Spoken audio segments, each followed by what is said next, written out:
YCP హయాంలో పలు అక్రమాలకు పాల్పడినట్లు ఆరోపణలున్న సిఐడి మాజీ ఏడీజీ పివి సునీల్ కుమార్ కు ఉచ్చు బిగుస్తోంది. నకిలీ డిపాజిటర్లను సృష్టించి అగ్రిగోల్డ్ బాధితులకు చెల్లించాల్సిన సొమ్ము లక్షలాది రూపాయలు స్వాహా చేశారని, సిఐడిలో సాంకేతికత అభివృద్ధి పేరుతో 75 లక్షల రూపాయలు నొక్కేశారని ఏసీబీ డీజీకి డిప్యూటీ స్పీకర్ రఘురామకృష్ణరాజు ఫిర్యాదు చేశారు. సునీల్ ఆర్థిక వ్యవహారాలకు సంబంధించిన బ్యాంకు లావాదేవీల వివరాలు అందజేశారు.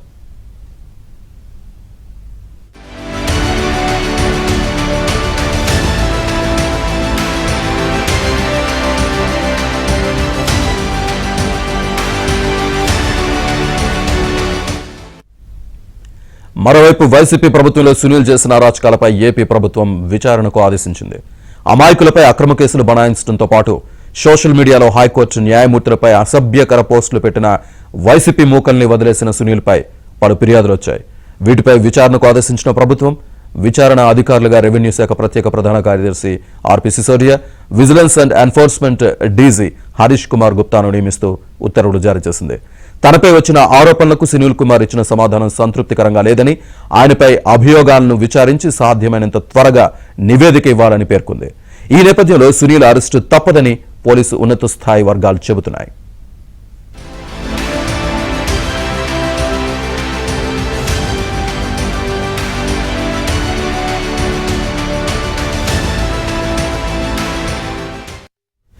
వైసీపీ హయాంలో సిఐడి ఏడీజీగా సునీల్ కుమార్ నియమితులయ్యారు.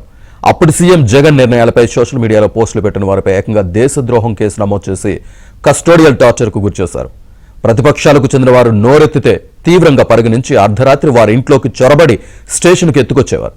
సిఐడి కస్టడీలో నాటి వైసీపీ ఎంపీ రఘురామకృష్ణరాజును టార్చర్ చేసిన వారిలో కామెపల్లి తులసిబాబు కూడా ఉన్నారన్న ఆరోపణలపై ఇటీవల పోలీసులు ఆయన్ని అరెస్ట్ చేశారు.